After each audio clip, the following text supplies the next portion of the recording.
Paris Musée Olympique. Quand le sport devient art, les œuvres se racontent.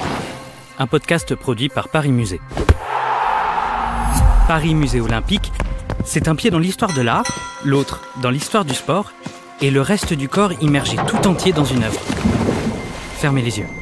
Plongez dans cette toile, chaussez vos baskets et remettez-vous en selle pour les JO en écoutant se dévoiler les collections des musées de la ville de Paris. Allez, prêt, prête, partez.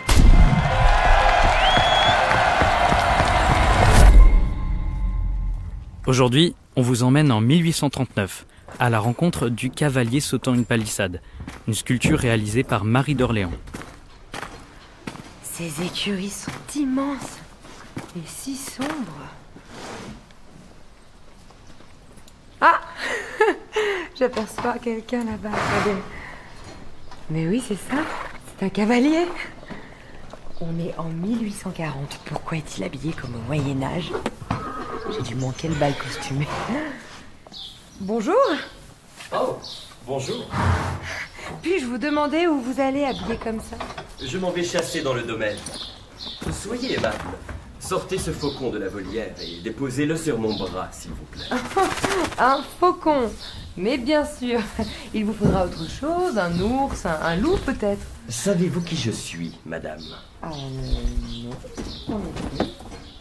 Mais je vous en prie, éclairez-moi. Je suis le cavalier sautant une palissade. La princesse Marie d'Orléans, artiste de talent, m'a sculpté entre 1835 et 1838.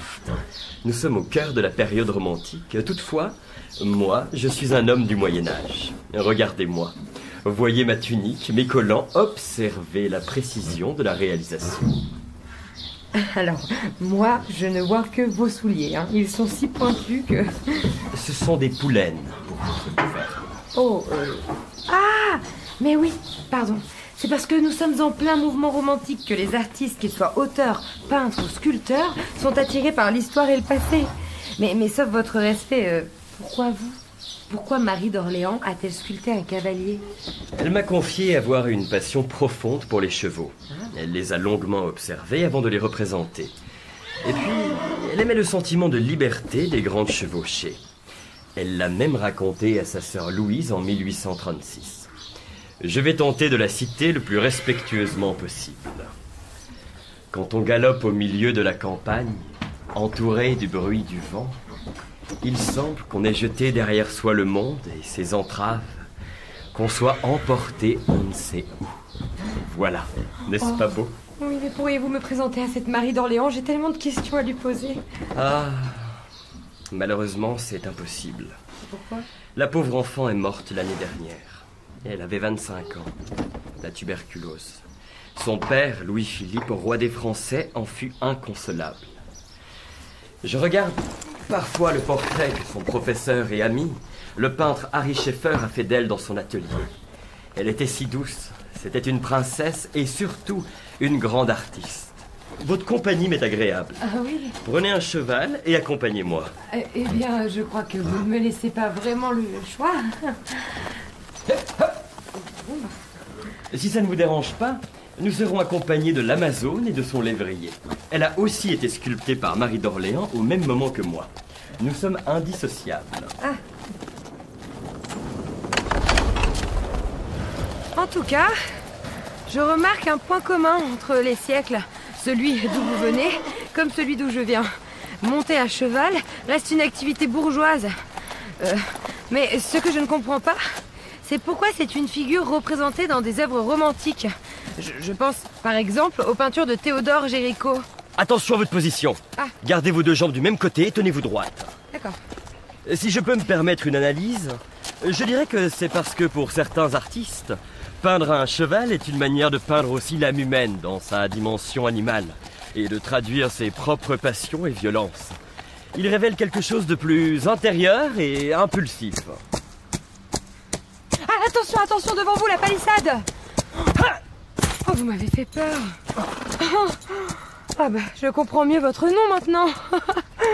Je suis admirative. Quel élan, quelle vivacité. Vous savez ce que vous venez de faire? D'où je viens, ça s'appelle du saut d'obstacle. Dites-moi en plus. C'est une pratique sportive où le cavalier et sa monture doivent enchaîner un parcours d'obstacles comme des haies, des rivières ou des barres verticales mobiles. L'objectif est d'être le plus rapide et d'éviter de les renverser ou d'y mettre les pattes. Sinon, hop, vous obtenez des pénalités. Les JO, vous connaissez? Ne me prenez pas pour un imbécile.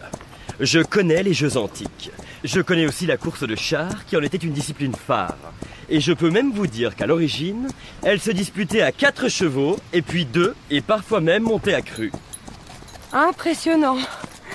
Mais pourquoi contournez-vous ce ruisseau? On peut le sauter, non? Non, je ne franchis que les palissades. En tout cas, sachez que dans quelques années vont apparaître les Jeux modernes. Ça se passera à Paris en 1900 plus exactement. Et on y retrouvera des sports équestres, dont du saut d'obstacle et du cross. Puis, plus tard, du dressage ou de la voltige. Des épreuves réalisées en individuel ou par équipe. D'ailleurs, si vous êtes patient, vous pourrez concourir avec votre Amazone. Me donner en spectacle avec une femme? Vous n'y pensez pas? Bon, effectivement, il y a du boulot. L'équitation est le seul sport des JO où hommes et femmes concourent dans les mêmes épreuves. Bon, évidemment, ça a pris du temps. L'accès au sport équestre au niveau olympique était réservé aux militaires jusqu'à 1948. Ça a changé à Helsinki en 1952. Et c'est l'américaine Helena Dupont qui a été la première cavalière à fouler une piste olympique. Ep, damoiselle. Vous allez un peu trop vite en besogne. Ni moi, ni les romantiques ne sommes prêts à tant de changements. D'ailleurs, même si certains artistes romantiques représentaient des chevaux dans leurs œuvres, le mouvement romantique n'a pas du tout cet attrait pour le sport ou pour les physiques athlétiques en bonne santé. Ils sont au contraire davantage intéressés par les drames et les corps exaltés par la souffrance, l'amour et la mort, enfin. Allez, assez discuté. Hop, hop! Oh. Oui, enfin, moi j'avais pas spécialement prévu d'avoir un destin tragique aujourd'hui, hein. Cette fiction est une immersion sonore dans l'œuvre Cavalier sautant une palissade de Marie d'Orléans, une sculpture réalisée entre 1835 et 1838 et conservée au musée de la vie romantique. C'était Paris Musée Olympique, un podcast Paris Musée réalisé par Nuit Noire. Cela vous a plu ? Découvrez les autres musées à travers Paris Musée Olympique.